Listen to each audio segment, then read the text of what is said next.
Don't you think it takes almost a David Lynchian sense of the absurd to deal with what's going on these days? Yeah, I mean, what I think is a little bit, and this isn't just me being a Pollyanna, it's not that at all, but I think the failure of the imagination is the assumption of apocalypse, and I'm just bored, and I think we do start to manifest it or assume it. And I was like, what if we can hold this time period as like super challenging, super big market correction, environmentally, equity, all of it, but also like, oh, just entertain the idea. Like 30 years from now, it's like, that was such a hard time. And I think that the kind of laziness of like, it's so hard, it's just going to stay being hard. It's like, you know what? How about a little imagination?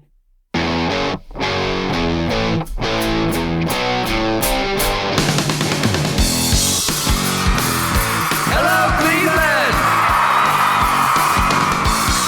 Turn your speakers up to 11 because it's time for Too Much Effing Perspective, the podcast that asks musicians and entertainers to relive their most Spinal Tap moments when nothing goes right and everything gets kinda weird. I'm your host, Alan Keller, a comedy writer in LA and former lead singer of the least heralded Chicago band, The Falling Wallendas. And I'm your co-host, Alex Hoffman, former tour manager for Radiohead and former lead singer of the least heralded Milwaukee band, The Vainglorious. Our guest today is co-star of the current FX hit show, The Old Man, as well as past TV shows such as Judging Amy and NYPD Blue, and Michael Mann's cinematic masterpiece, Heat. Actor Amy Brenneman. We talked to Amy about being the first person in network television history to take off all their clothes on screen, the embarrassment she felt trying to take a selfie with punk rock icon Patti Smith, and what it's been like to work with some of the greatest actors, including Jeff Bridges, Al Pacino, Robert De Niro, and John Lithgow. So, without further ado, let's go to the TMEP show! It really puts perspective on things, though, doesn't it? Not too much. There's too much that's perspective now.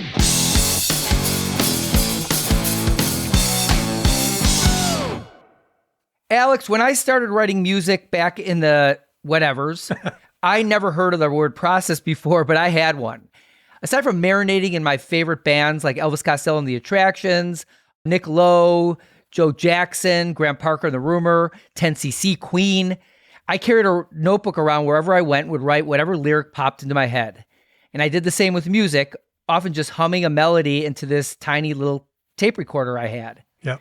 And in the end, I would fill up dozens and dozens of notebooks, and they were jam-packed with scribbled lyrics, which I barely could read because I have such horrible penmanship. And sometimes, honestly, I would throw away the entire notebook because there was nothing worth saving. But every once in a while, there'd be a gold mine, and I would go back and I would piece together the best lyrics with the best music. And, it was kind of a ramshackle process. But in the end, I probably wrote hundreds and hundreds of songs. It sounds like you had a process, as ramshackle as it may have been. And I was similar. I had notebooks full of lyrics. I had one of those mini cassette recorders. In fact, I even left one out in the rain one time overnight. And when I went to find it, I just took it and I poured the water out of the speaker and hit the play button and it fired right back up. So that's how most Guided by Voices albums are made, Alex. So I think you're onto something. Little did I know. Well, I'm always interested in how different artists create what they do. For example, my wife Lois is an amazing fine artist, and her process for one of her projects was to cut up Trader Joe's bags and only using the print that's on the bag itself to create these incredibly accurate portraits of people. And she was so good that she got hired to do a portrait of Jessica Chastain and Gary Oldman and even got to present her work to them in person.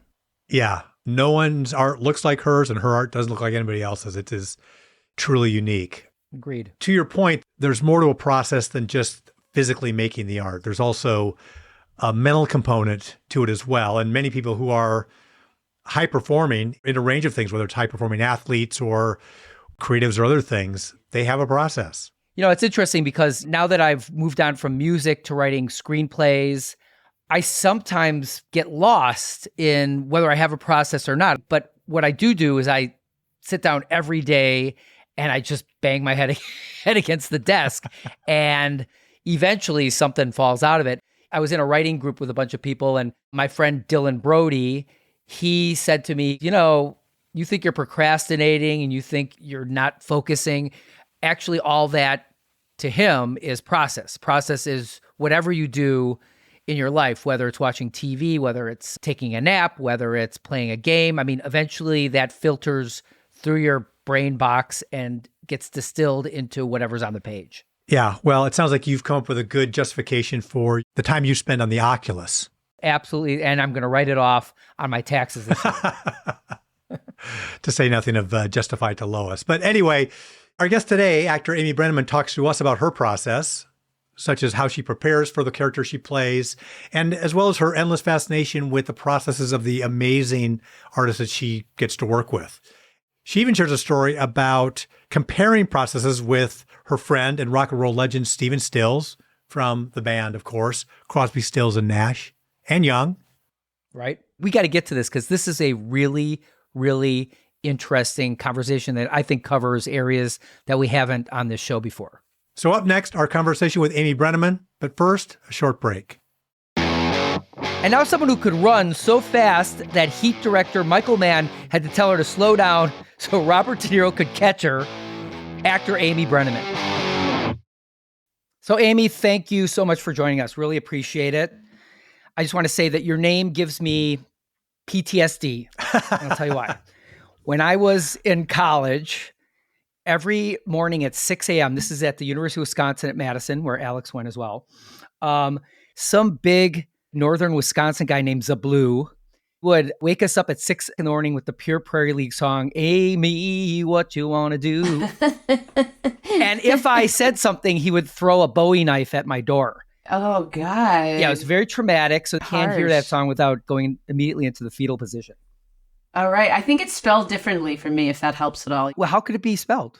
A-I-M-E? A-M-I-E, I think. Yeah. It's bullshit, you know. Yeah, it's a bullshit thing. I'm Alan, and people do A-L-A-N, and I'm like, no, that doesn't work. Yeah, right.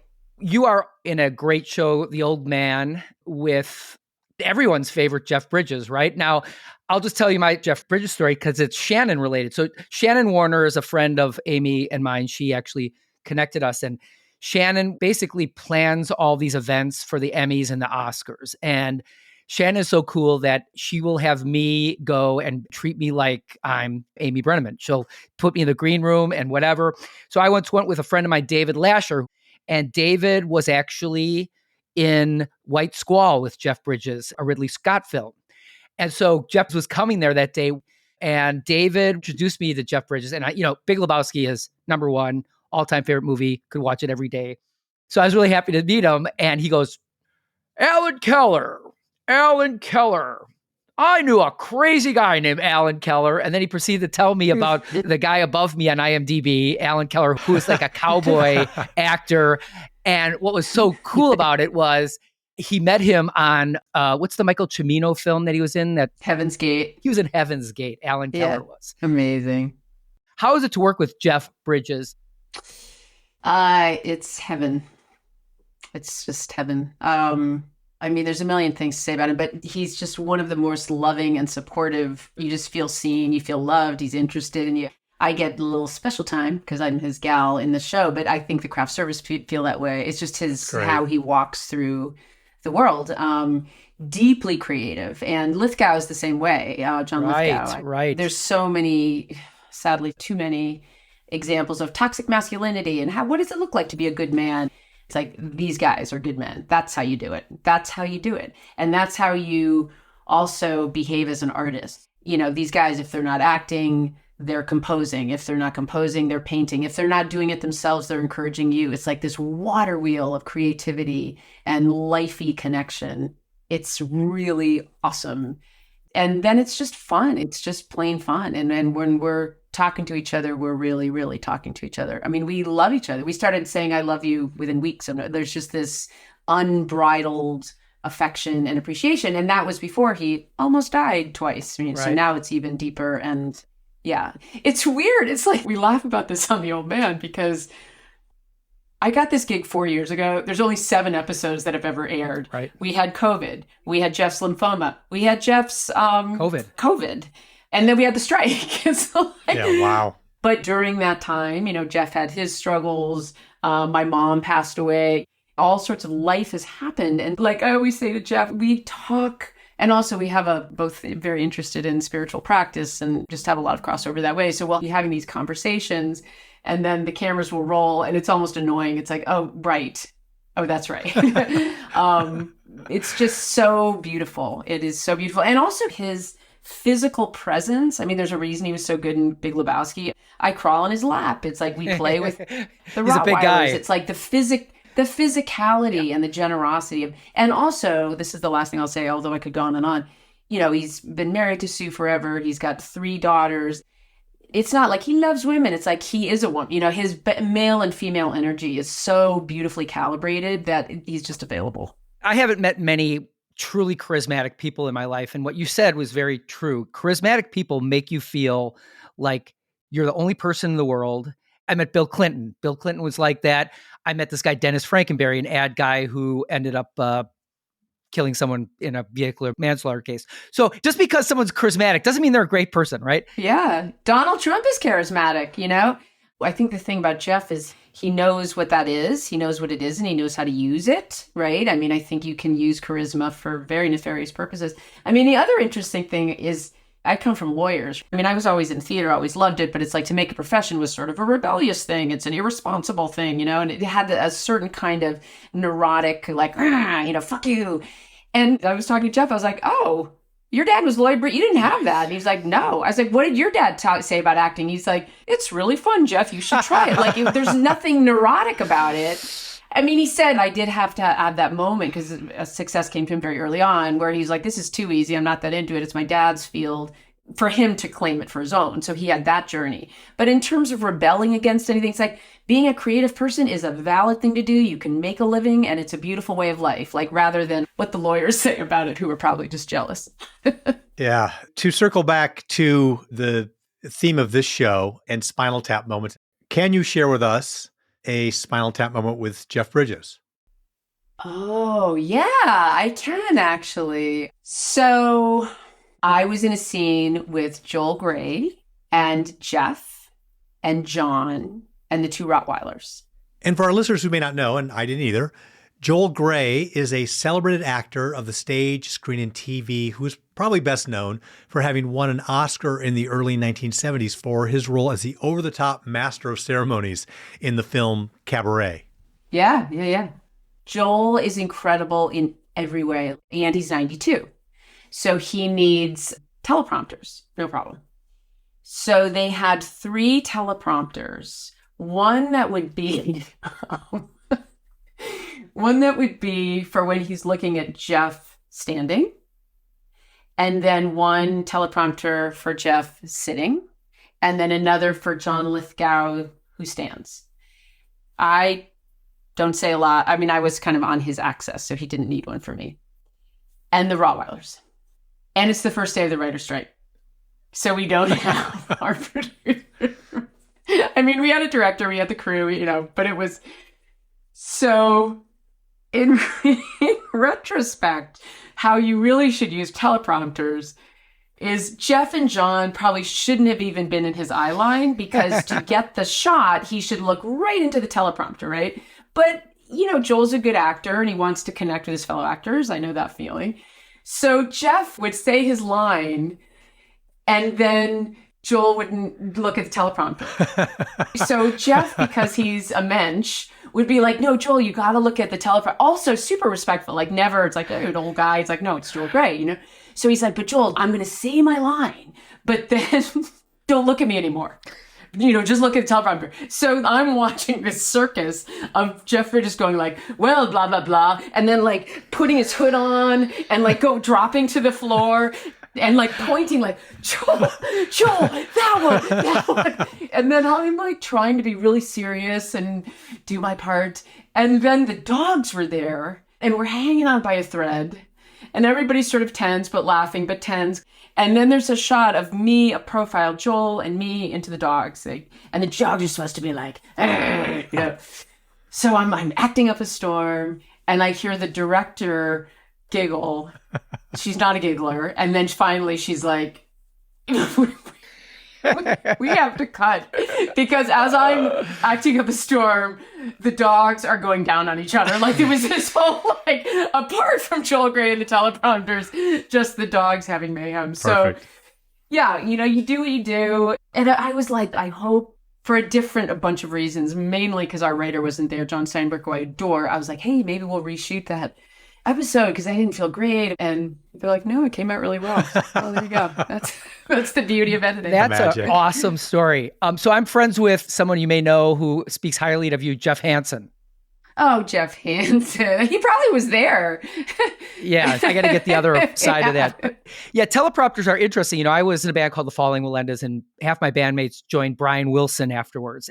So I got to go to Japan with Brian Wilson. Brian uses teleprompters for the entire show. But probably knows how to use them. I don't know about that. Oh.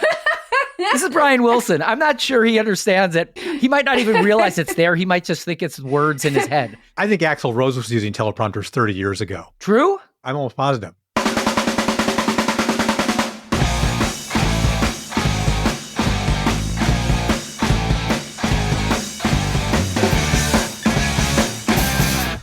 You did something in NYPD Blue that was kind of breakthrough at the time. You had a love scene, and I'm not so amazed by the love scene part, but that you had to have it with David Caruso. That freaks me out a little bit. Yeah, that's groundbreaking. So tell us about, how did you prepare for that, and how strange was that in your performance career? Well, sorry, Amy, before you say that, could you just actually tee up what that was? I'm the first person to take their clothes off on network television ever. Like, I'll tell my grandkids. Wow. Yeah. So basically, NYPD Blue was pre-streaming. So it was network. It was standards and practices that we all grew up with. But Stephen Bochco and David Milch, who had created Hill Street Blues and LA Law, and they just wanted to make more adult fare. So they didn't even really know what they would be able to get away with. But when I got the job, we had to sign this nudity waiver, like basically we'll get naked. I wasn't too worried because I was like, well, I know standards and practices. So whatever they're going to shoot, they're not going to be able to show it all. But we did shoot it all, right? So we shot this love scene over the course of, I don't know, like 2 or 3 days. And I don't know where that footage is. It's probably somewhere in Sweden. Black and white. Yeah, but it just sort of went on. And Caruso was, it's weird. Like his kids ended up going to school with my kids here in LA. Wow. He was a very unlikely romantic lead. I had done a little bit of television, but I had just come from New York. I'd been playing St. Joan at Yale when I got cast. So while I hadn't done like love scenes and a lot of camera work, theater people, we take our clothes off all the time. I mean, it was like not a big deal. I was constantly doing weird things and I felt very comfortable in my body and very curious about the whole kind of art form. So I didn't think of it as transgressive and groundbreaking as it was, but then it was a thing. And so you had markets that didn't want to air it. And you had me and David on the cover of Entertainment Weekly, like, you big sluts are going to go to hell or whatever. But I like controversy. That's what I'm in it for. I'm always interested in cultural conversation. So yeah, we got naked all the time. I mean, honestly, but that was also, I was falling in love with my husband. It was like, there was a lot of nakedness at a certain moment in life, Should I get naked right now? Our podcast audience would really appreciate that. Yeah. There was something I wanted to ask in the context of NYPD Blue. Amy, your character was Janusz Localski. Am I pronouncing the last name correctly? Localski, I think. Yeah, I think I was Polish descent. Right, Localski. We're from Wisconsin, hey, so there's a lot of skis. So Janusz was a big presence in the first season. Yeah. And into the early part of the second season, and basically being sentenced to prison was Janusz's kind of off-ramp from the show, right?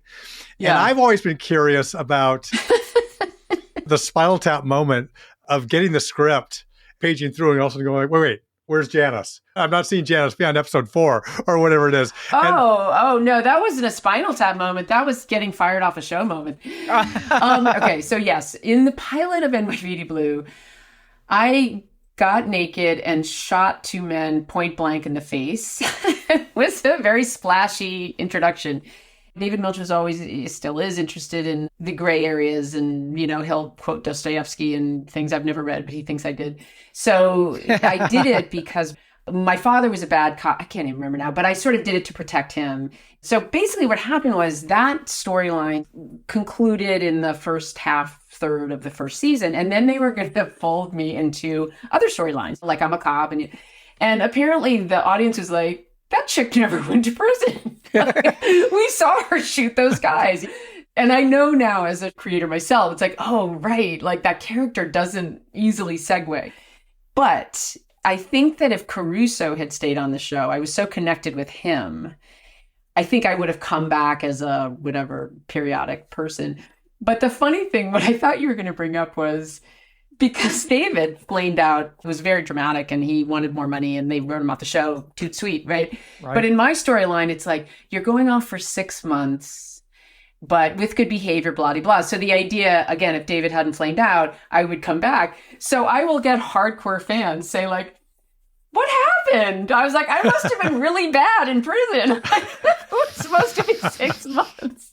Oh my but God. I had already started doing movies, and honestly, I love doing that show. But I ran a theater company before I started doing TV, so partly I wanted a bigger part, and partly I wanted to be part of the leadership. Cool.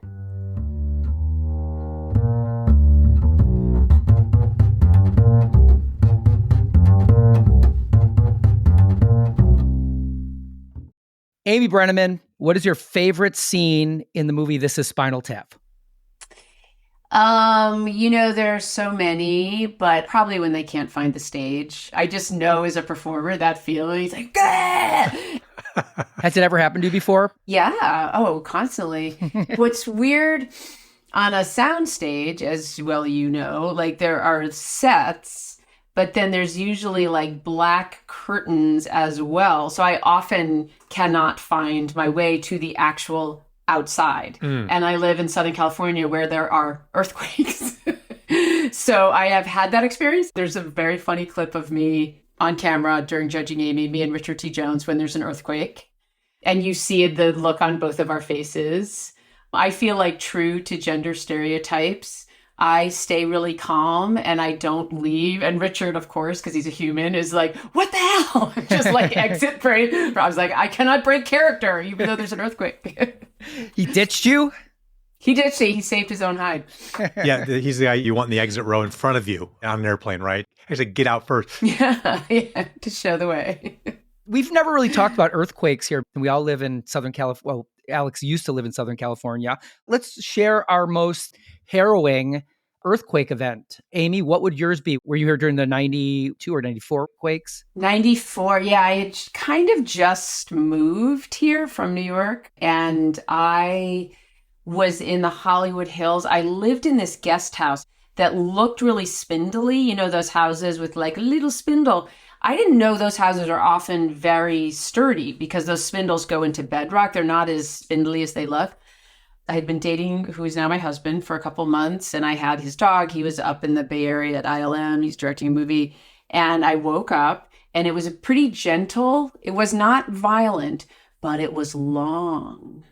And it went on so long where I very calmly thought, well, if this keeps going, that's it.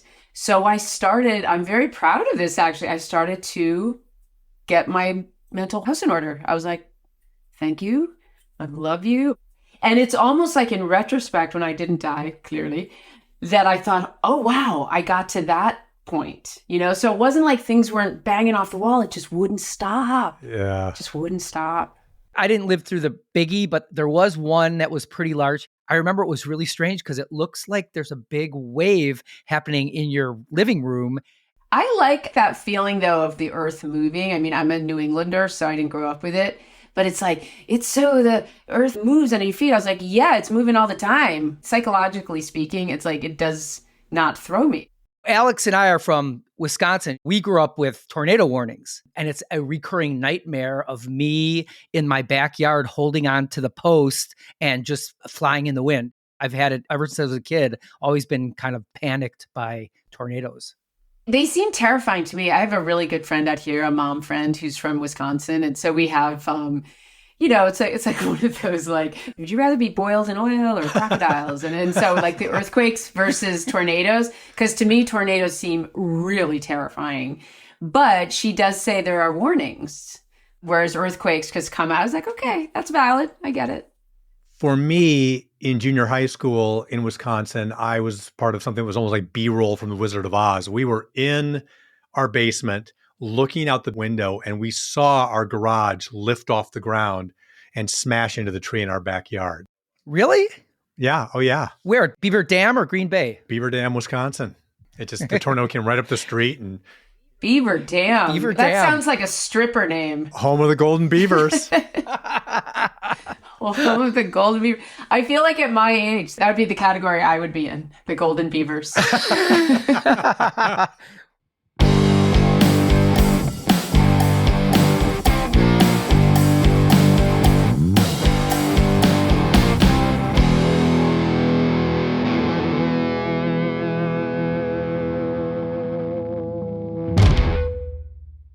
Amy, you were in the classic 1995 Michael Mann action flick Heat, starring De Niro and Pacino. I was wondering if you had any Spinal Tap moments during that shoot. So, for those that know that movie, there's the endless thing where I'm sitting in the car and waiting for Bob, and he goes to kill people and stuff. And so there's like night shoots for, I don't know, it felt like 2 weeks, felt like a really long time. And it's like Michael Mann is a beautiful, incredible filmmaker, but you feel a little bit melodramatic because you're just like making faces. There's nothing new that's happening. So I had done my part. Anyway, it was Bob's close-up. And I do remember we were connected enough at that point where I was like, okay, I want to be a good scene partner. So I was off camera, but I sort of like put a face on. And then he literally goes like, I'll just do it. And I did not take offense. I was like, I know, that didn't help you, did it? Because there's sometimes, let me just do it. Like, I'll just imagine it. And, my bad acting. That's how good I am. That's hysterical. Well, I have a De Niro story too, which kind of augments our little personality sketch of him here. Comes from my friend Tracy Newman, who is one of the founders of the Groundlings Comedy Club, also was the co-creator of the show According to Jim. And Tracy also happens to be the older sister of Lorraine Newman, who was one of the original Not Ready for Primetime players on Saturday Night Live back in the Belushi, Aykroyd, Gilda Radner days. Anyway, so Tracy had come to New York to see the show, and there was an after party, and she saw her sister, Lorraine, talking to some nondescript fella. She walked up, and Lorraine immediately ditched the guy with her. And so the guy is lethally boring, and she's listening to this guy tell stories and trying to figure out how to get away from him. And then he flashes a smile, and she's like, wait a second. This guy who had been introduced to her as Bobby is Bob De Niro, her favorite actor. So it just goes to show, out of character, he's very unassuming, let's say. Any more Spinal Tap moments with De Niro? I mean, all your scenes are with him in Heat, right? Yeah. I try to run away, and he tackles me on that. Oh, that's actually a really quick story, which is I was a runner till my knees gave out. I ran. I'm in good shape. I'm younger than he is, blah, blah, blah. So we're doing that scene. It's like I'm running away from him, and I easily ran away from him. Oh, no. And Michael's like, I think you have to act this part. So I'm like acting really upset, but I'm like, I could outrun this guy like on this hill. No, I mean, the thing about him is I'd done NYPD Blue, I'd done a couple of movies, but I still had done much more theater than camera work. And so I still had the thing of it's a performance, right? I'll learn my lines and I come in and I'm a well-behaved person and film is expensive. So it's like, you want to have your shit together. Now I think doesn't cost anything to just like behave in front of the camera. But I remember he would, he was totally prepared, but had his lines in his suit jacket. So at one point he forgot his lines, no shame there. And a normal person would be flustered or call cut or something. And he's like, hold on. And the cameras are rolling. And that was like this aha moment, which I thought of a lot when I had my own show, because I'm like, you are so relaxed. You don't change, whether the camera's on you, off you, on, off. And I remember thinking you only get there if you're lucky enough to be in front of the camera all the time. And that's how I got on Judging Amy. Really? you're on camera all the time. You don't even have the energy to perform. So it just sort of flattens the jacked upness. Interesting. Because to your friend's point, he's extremely unimpressive. But then I'm like, oh, you know this art form probably better than anybody. Yeah. You know what editorial is. You know what the gold is in front of the camera, which is not what we think it is, my fancy ideas about a scene. It's literally, can I tolerate just being observed? And he has practiced that. I think Edward Norton told this story on Letterman about doing a scene with De Niro and Marlon Brando, and De Niro literally falling asleep while the scene was being shot. Yeah, it's like you're just, Bob does not do a lot of romantic leads. So I think he was a little vulnerable, right? He had to be handsome. He had to work out. And I was 20 years younger, whatever I was. So it was cool. He might have been out of sight of his comfort zone, his normal lane, a villain, right? I mean, he was villainous action hero, but he also had that tender stuff that Michael Mann demands of his male heroes.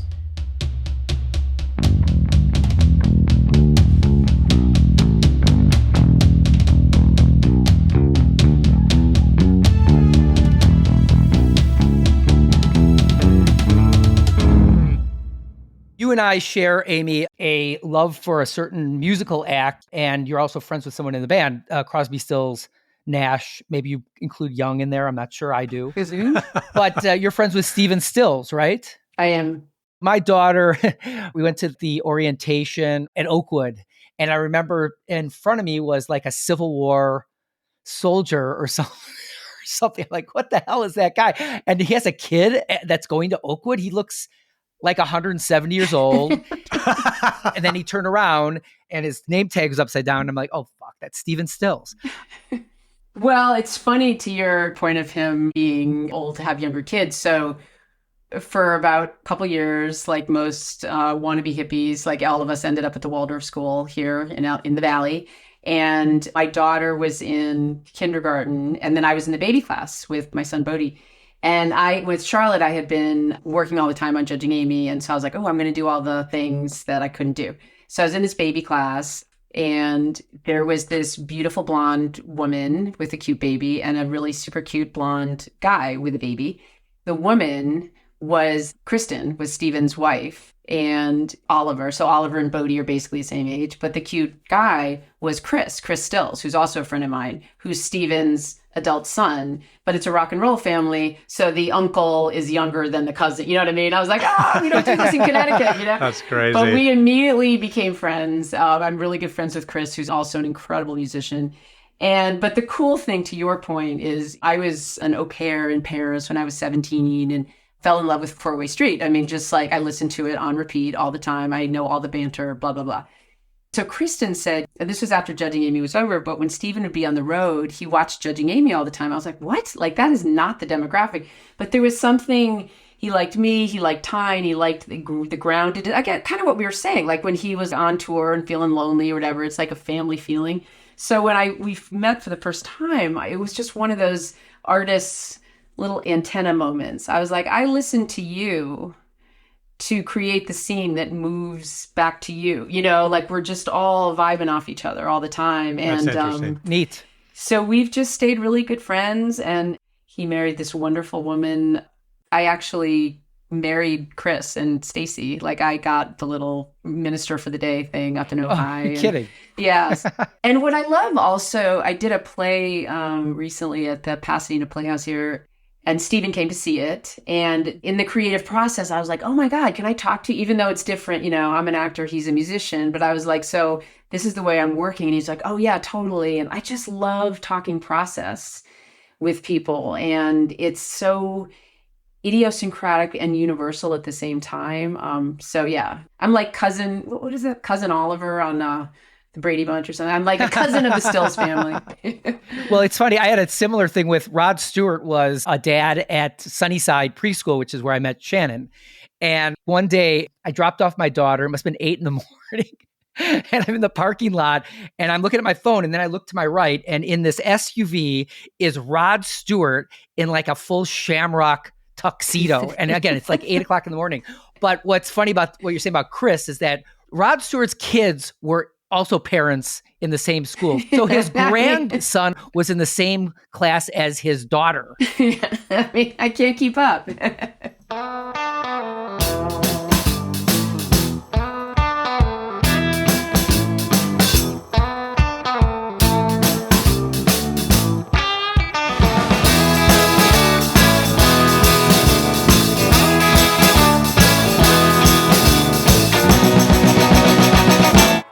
So this is something we've done in different variations with certain guests. And I think the one that comes to mind for me is we had Steve Turner from Mudhoney.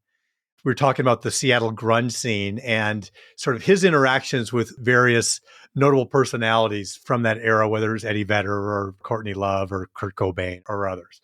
So I'd like to do something similar with you and just sort of think about people that you've interacted with, you've worked with, that are close with you. And let's start with Stephen Stills. Do you have a Spinal Tap moment with Stephen Stills? Oh, I have a Patti Smith Spinal Tap, a really bad. Let's do it. Oh, it's still so. So Stephen and Kristen put together this thing called Light Up the Blues, which is a fundraiser for Autism Speaks, because they're not Oliver, but Henry's on the spectrum. And it's an amazing concert. It's where I met all my heroes, like Ricky Lee Jones and Lucille Williams and John Mayer, and watching Neil Young like work it out on. I mean, it's like I can't even believe it. So I would come out there and Jack Black would MC it and I would do whatever they needed me to do, right? So this one year, Kristen said, "Do you want to introduce Patti Smith?" I was like, "Oh my God, like, yeah, of course." So they're doing the pre-show thing, and it was the year or maybe the year after that Ellen DeGeneres hosted the Oscars and she took that selfie, right? So Kristen said, like, "Oh, we're going to do this fun thing. You'll come out and you have a selfie stick and then you and Patti will take a selfie with the audience." And I said, "Okay, cool. Have you told Patti?" Oh, no. And I never really got an answer, right? So I come out. I'm like, "Oh my God, I'm so honored to introduce our next guest, Patti Smith." And she comes out and I'm like, "Okay, we're going to take a picture." And she looks at me with ice publicly, like a public shaming moment. Oh, boy. And she's like, "I don't do that." And I'm like, "Oh my God." So I said, "Okay, like, it's totally fine." No, I don't even, it was horrible. I get off stage and I'm like shaking. I felt bad for her. I felt bad for me. I'm not mad at Chris. I'm like, what the fuck was that? And then I'm texting Brad, my husband. I was like, "Nobody saw it." He's like, "Well, no, I saw it." I was like, "Oh my God." No, it wasn't just in my head. So this friend of Kristen's who kind of helps out backstage, I was like, "Oh my God." She's like, "It's okay. Do you want to apologize or just check in with Patti at the intermission?" And I was like, "Yeah." So it's intermission. I'm still feeling really weird about the whole thing. Patti's talking to Neil Young. They're getting ready for after the intermission. And I said to her, like, "I'm so sorry. Obviously you didn't want to do that. I just, it wasn't really my idea, whatever." And then Patti's like, "It's totally fine." And then kind of looks up at Neil Young and goes like, "Look who introduced me." And then I thought, is she flirting with me? What is happening? Oh my God. I said, as long as it's fine with you. But it was that public moment. And also not really knowing the rock and roll scene, right? I kind of know my scene, but also I felt so uncool. Like, cool people don't do selfie. I don't know. It was horrible. And look, I still am sort of stuttering about it. And you didn't throw Kristen under the bus because you sure should have. I don't know. It was all so odd. I would have. Yeah. How many times have I thrown you under the bus, Alex? Lots. And vice versa. But I love, I read Patti Smith. I just think she's an incredible writer. She has an incredible Instagram. But I always have a funny little private weirdness with her. Yeah. That's my own little Spinal Tap. That's tricky, but that's funny. Yeah. And again, we're laughing about it now because We're laughing now. Okay. God bless Perfect. you for helping me. All right, two more of these. This is an actor that I feel like I've grown up with in certain ways. I mean, some of my earliest movie memories are from Sylvester Stallone and Rocky. So you were in Daylight with Sly. Any Spinal Tap moments with Mr. Stallone? Oh, all. I mean, it's a disaster movie. We were shooting it in Rome.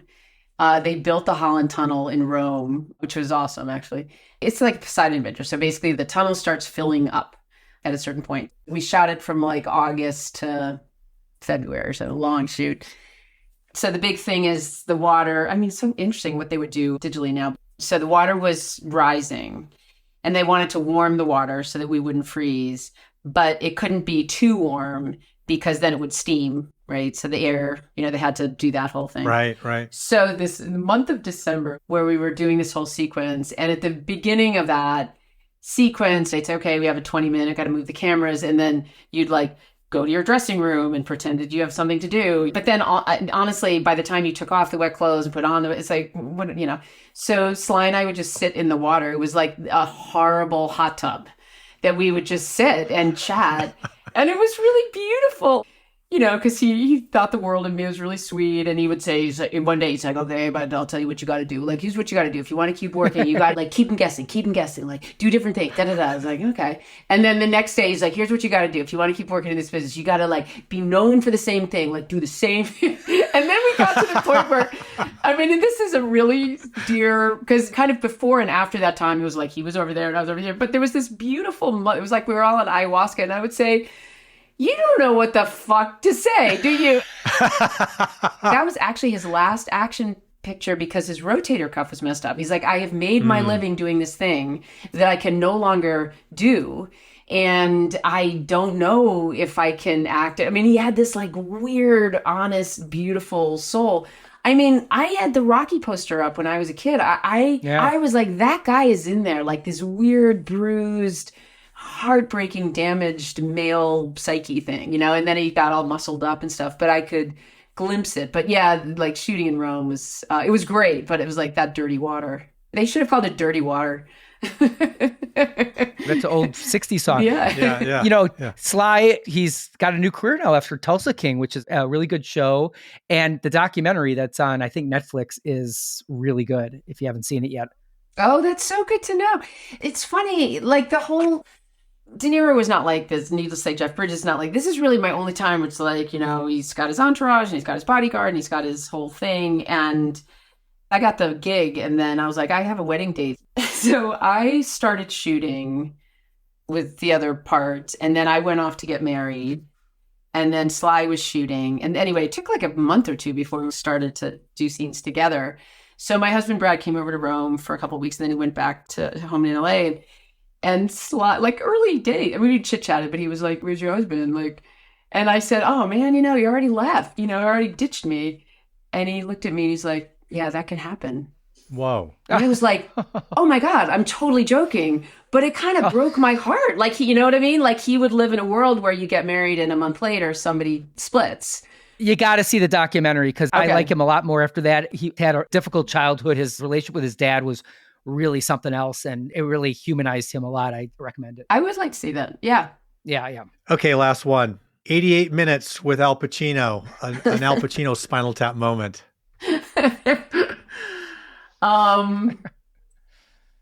Well, that was fun because we had crossed over in Heat, but I was on the De Niro team. 88 minutes, mostly I was nursing my son. The Spinal Tap moment with Al has to do with publicizing Heat. So Heat had come out here, and I didn't do too much promotion because nobody knew who it was. But then I was shooting that movie in Rome. So they said, oh, can you stop off in Paris and do some publicity with Al? So I didn't have my publicist with me, who I've known forever. I was talking to somebody about this. It's like doing publicity in a language you don't know, and you're just sort of hustled along. We didn't really know what was happening half the time. And also there are these weird hybrids that they don't really have here, but they have in France and Italy, where it's evening, but really hyped up. And then there's these weird cooking segments, things that don't go together. And then, it's what's happening? And very, very, very hyped up. So we're sitting there trying to figure out what the fuck was going on. And they're like, oh, Al, we're going to do this cooking sequence. So they whisk him over to this little kitchen area, and I'm just sitting on the couch back there. And they're like, okay, we're going to make this thing, and we're going to thing, and we did cook this sherry and have a fun drink. And then they keep pushing it on him. And suddenly I'm like, I think he's sober. Wow. Like, I don't think there was that thing that happens here when a publicist says blah, blah, blah, or whatever, Right, But right, I'm right. like, oh, this is really after there. Come on. Like, don't be a party pooper. Oh, and no. it went on. This extended, it's like me and Patti Smith, this extended public moment. And then finally he was gracious and got over that. And he sat down and I said, like, can I ask you something? And he's like, yeah, I do not drink alcohol. That was really bad. Really public and live, like live television Wow. and completely unprotected. And, Oh my God. sort of like what I was saying about Jeff, like my treasured memories are like shooting the shit with these legends. And he said this thing to me, which I took as the greatest compliment, because we were talking about fashion or red carpet or kind of this moment that we're in of branding and being an actress, but selling perfume. And I've never had a head for any of that stuff. And in fact, I kind of see acting as like, how much stripped down can you be? How unglamorous are you willing to go? And he said, oh, you're like a 70s actress. You're like Ally McGraw and Jill Clayburgh. And I was like, oh, that was cool. I want to go back to the movie Heat for a second. It's, I believe, the only movie where Pacino and De Niro share a scene together. I mean, they're in The Godfather, but they're not in any overlapping scenes. Yeah. And in general, I think, my opinion, Pacino sucks in Heat. He's got that scent of a woman, over-the-top, bombastic vibe that is completely out of character with every other performance in the movie. But in the one scene with De Niro, he toned himself down as if he realized he couldn't be so obnoxious when he's acting with a peer like De Niro. But in the rest of the movie, he's almost laughably bad. No, he's on a thing. I know. Yeah. Well, and it was funny too, because I remember the read through for Heat. They tell you where to sit. It's like a Thanksgiving dinner. So I'm like obviously on Team De Niro. And even all of us felt like, what are you doing over there? Like, we're just reading. But you know what? I think artists need to self-stimulate. I don't know. I'm sure music is like this too, all art forms, but it's like those big impulses. It's like, I gotta get it out of my body, right? But then you get it out of your body. And is it really useful? Is it telling the story? Hopefully you have a good actor or director or whatever. But yeah, you don't always want to go with those takes. Well, Michael Corleone is the most downplayed character, Yeah. and it's brilliant. It's his best role, but he wins the Academy Award for Scent of a Woman, right? Yeah. Where he's way over the top. Right. So it's kind of a bad lesson. But Heat, I think that's the movie where you're a cop and you shouldn't be so big. I know. And he's so big in that. Brad and I have, I think he's talking to Hank Azaria's character about Ashley Judd, maybe. But anyway, the line is, I can't remember. The line is something like, I don't know why I'm so confused. And Pacino's line is, because she's got a great ass and you got your head right up it. That is actually in our household sometimes. Like if our kids are freaking out. Oh my God. You got your head right up it. Like those like crazy eyes. Well, Amy, this has been ridiculously fun. You guys are awesome. We want to know, for our listeners, do you have any web presence that you can give them so they can keep in touch with what you're doing? Yeah, I mean, I would say I'm most active on Instagram, which has all the link tree. So Amy Brenneman on Instagram. I have this new website. My old website crashed and was too old, but the new website is awesome, and it has every clip known to man. theamybrenneman.com. It's my name. It's nothing weird. Got it. We've been with thee today. And I got to thank Shannon Warner because this was a great hookup. Oh, this has been a joy.